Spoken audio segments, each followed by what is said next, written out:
pi sobre 3 radio al cuadrado por la altura. Bueno, ahí estaríamos reemplazando y llegaríamos a un valor de delta B.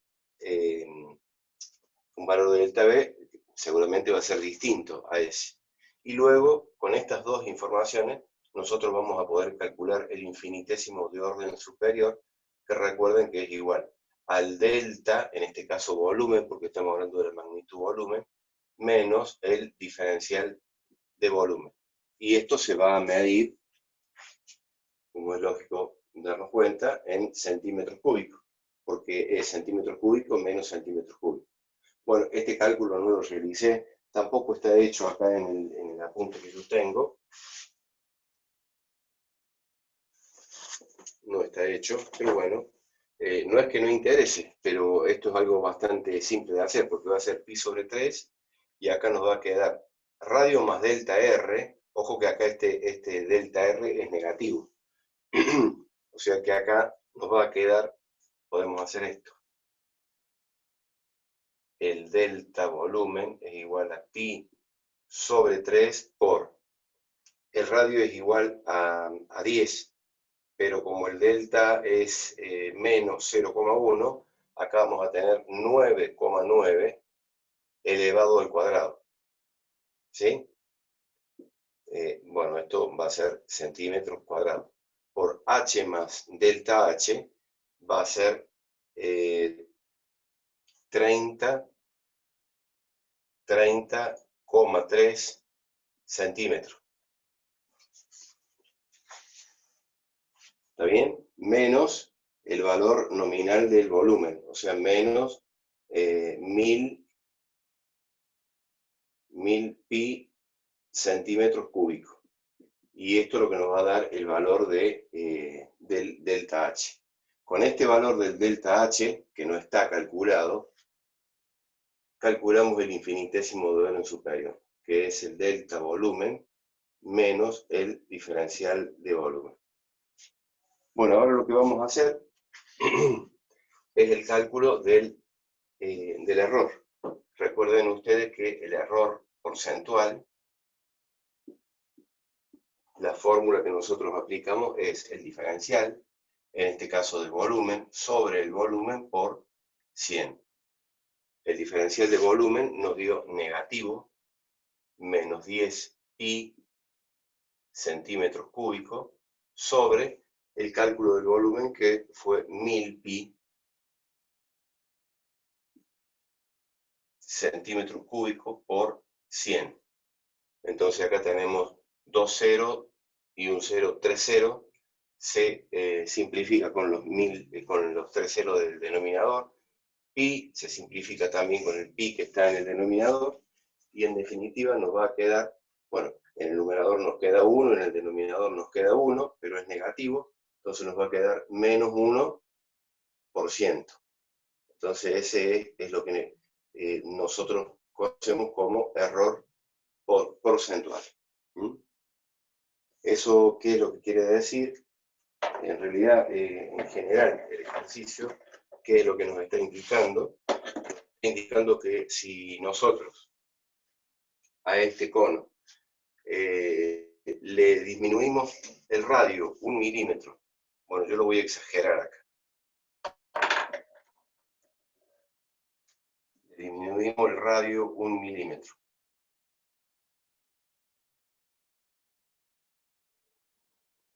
Pero le aumentamos la altura,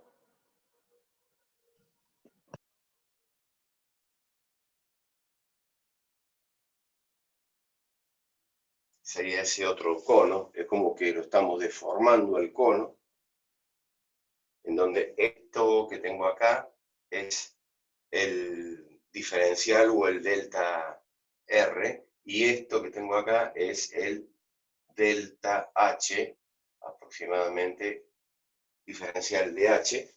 Al pasar del cono azul al cono rojo, nosotros estamos perdiendo una capacidad, un volumen equivalente a 10 pi, o sea, 31,4 centímetros cúbicos. ¿Sí?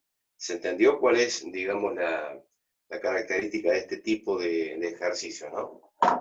Es decir, nos permite, hemos hecho ejercicio en el cual hacemos digamos, la incidencia que tiene errores de medición en el error de otra magnitud. Por ejemplo, una hipotenusa de un triángulo rectángulo, o por ejemplo, el largo de un lado de un triángulo oblicuángulo, al saber que cometemos un error en el cálculo de la longitud de los otros lados y también del ángulo. Y este es otro tipo de ejercicio que ocurre si nosotros hacemos algunas modificaciones en las medidas de un determinado objeto, que puede ser este cono o el cono truncado, ver cómo repercute en, por ejemplo, en el volumen o en la superficie. También acá podríamos haber hecho esto con la superficie, en los cuales tendríamos que haber tenido la fórmula de la superficie. Sin lugar a duda, la fórmula de la superficie no la tengo en mente ahora, pero también depende del radio y depende de la altura, ¿no? Porque esto va a ser la superficie lateral más la superficie de la base. La superficie de la base es pi por radio cuadrado, porque es un círculo. Estamos hablando de un cono recto.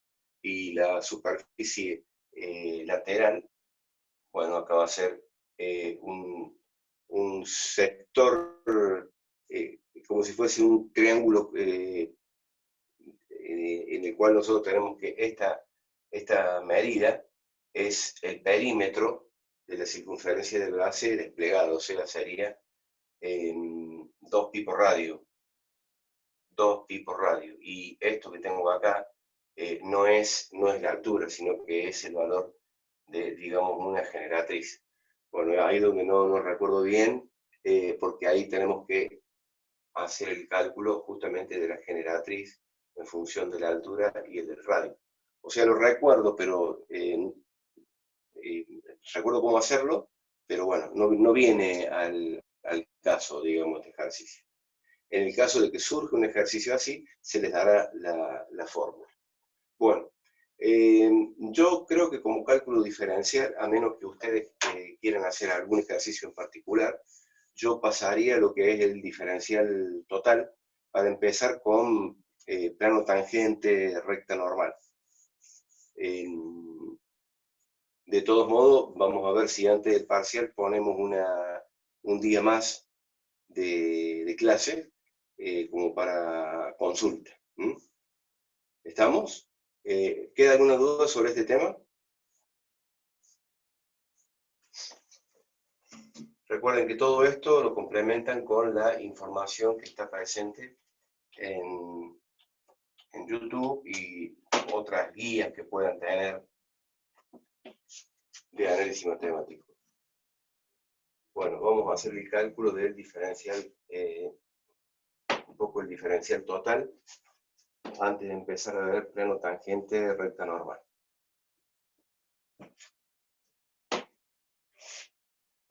Profe, ¿me escucha bien ahí?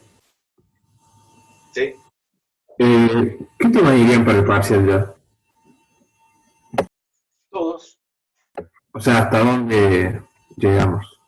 Vamos a incluir también extremos relativos y condicionados. Es todo lo que hemos visto, y cuando digo hemos visto, es lo que hemos visto acá y lo que está en YouTube. Lo que está en YouTube hasta extremos relativos y condicionados, que creo que es la lista de reproducción número 14. Porque recuerden que, lo vivo diciendo, los videos que están en YouTube son complementos de clases. O sea, no son guía de trabajo práctico que si quiero las veo, si quiero no. Es como una asistencia a clase, porque están los ejercicios desarrollados, e inclusive me puedo extender un poco más en algunos puntos en lo que es una pequeña introducción teórica y gráfica, geométrica, de los ejercicios.